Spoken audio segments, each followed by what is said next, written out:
There's a lot of controversy today about spiritual bypassing, and the reason I'm bringing it up is because you use the word bypassing in a very different way, even though it sounds similar.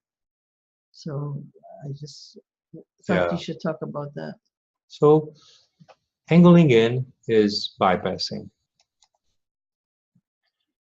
When Jesus said turn the other cheek, I think he meant angle into the body. Don't pay attention to instead of paying attention to the mind's disturbance, the contrast mind wants to engage us in its firefighting templates. Solve this problem, solve that problem, engage me on this level. And what we're saying is that it's fine to have this problem. We're not paying any attention to it. We're angling into the body. So turn the other cheek. I turn my attention away from this. And occasionally having problems is actually an advantage because it helps us turn in a sharper angle into the body. So, and I call this bypassing.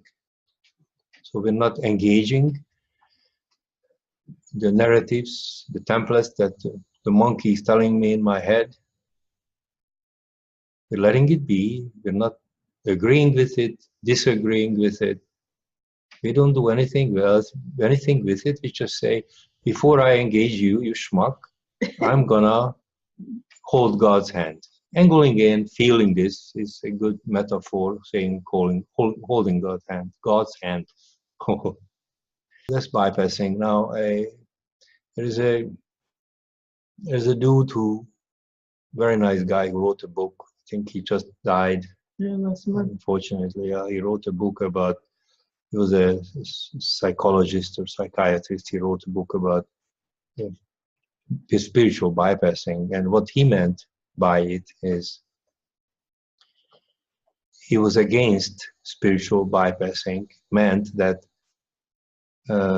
it's not okay to bypass all the issues that we have.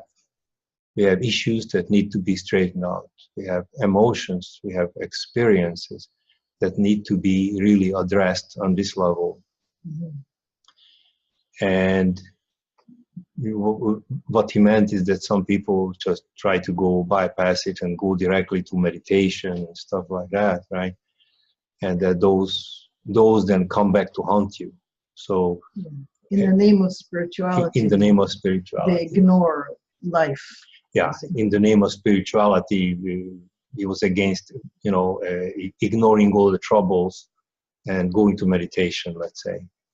And then it comes back to bite you. So he, as most people don't understand how simple and how wonderful this is and how it works, he subscribed to the common belief that we cannot bypass. First, we must look at our issues. And it's a very common belief. It's the human mind would rather believe that than what I'm saying.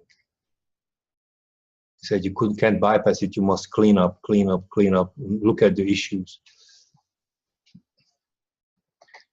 And if you don't look at it, it comes back to bite you. Well, what we're saying about bypassing, we mean it very differently. We mean is that we're not ignoring our problems or issues or emotions. What we're saying is that even though I have issues because my mom left when I was 5, let's say, which is in my case is true. Okay, and we all have different issues. I'm not gonna not attend this, but before I do, I want to access God. So here's my issues. We're saying that we're not neglecting this, but we're accessing the part of us that is co-creating with the universe, the very powerful part of us. Instead of spending my time getting to know myself on this level, how much of a schmuck I have been all my life, chuckle, Yeah.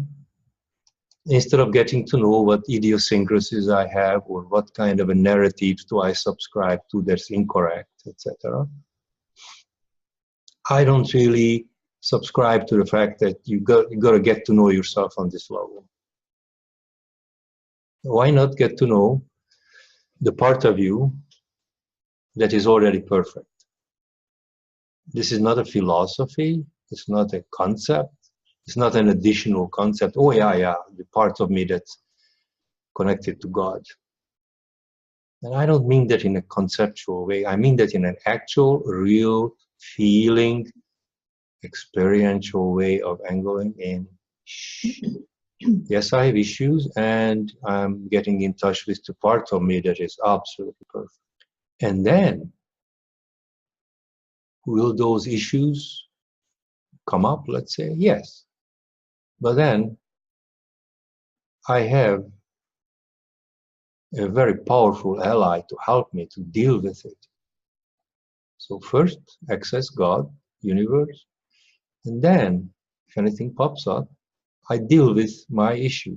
So we're not neglecting the issue. What we're saying is, first I access God. I don't care what you say, what the concept is, how or what. First I access the part of me that's already perfect. And it's already there, but I have to activate. And then I will attend those things. And the good news also is that it may not come up, but if it does come up, whenever it comes up, then I'm already using this amazing power to help me to deal with it. It's very much so like, let's say if this metaphor will work, if I'm digging a ditch and I know it's a rocky soil, right? Somebody gives me a shovel and says, okay, dig a ditch here. And I'm working on a rock. Dig it out, dig it out, dig it out. And someone tells me, oh yeah, you must dig up this rock and deal with it and look at it. Okay.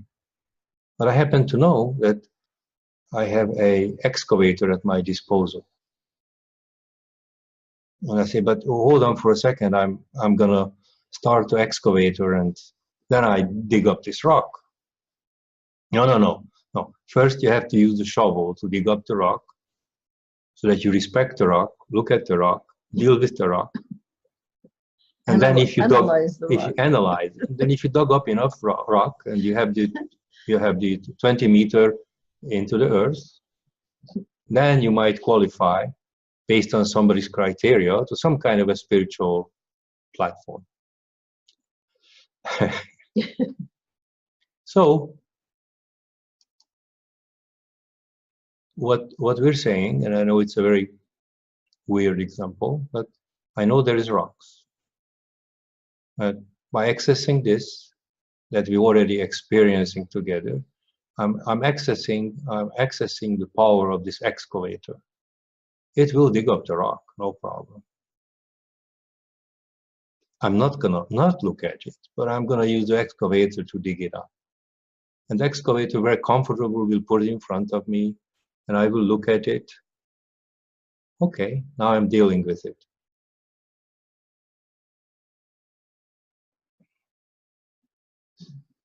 And the excavator has another function too. It doesn't just dig up the rock. Jennifer wants to say Jennifer, something. want to say something? Go ahead, Jennifer. I just wanted to say that this is something that I've struggled with, because for a long time, what you're describing seemed like I was bypassing my emotions. You know, from the outside, it looks like you're not dealing with it. It looks like you're trying to ignore it or repress it. But I just kept working at it and trusting what you were saying, you know, was true. And it seems to me, how I've come to understand it is that I'm not using, I'm using that intelligence you talked about, you know, that same intelligence that makes my heart beat and my food digest, to help me deal with whatever is coming up. Right. And it doesn't, you know, like I said, from the outside, it seems like you're not dealing with it because you're not doing it the way you're supposed to do it.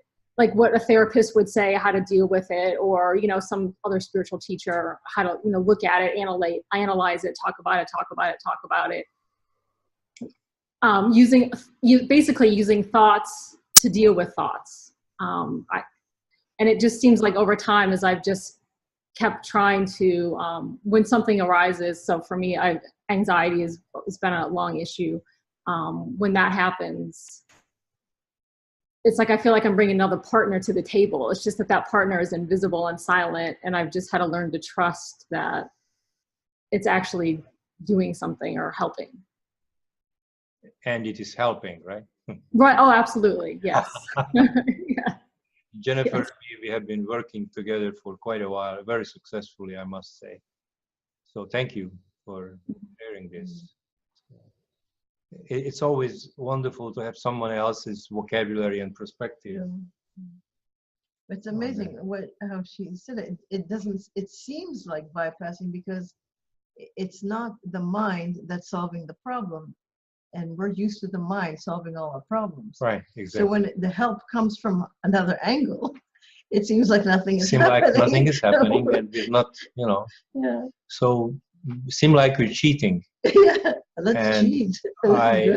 I wish for all of us to be able to cheat very successfully. Let's cheat ourselves instantly to this amazing power that's available. So we have an excavator. Don't use a shovel, use the excavator. Much easier.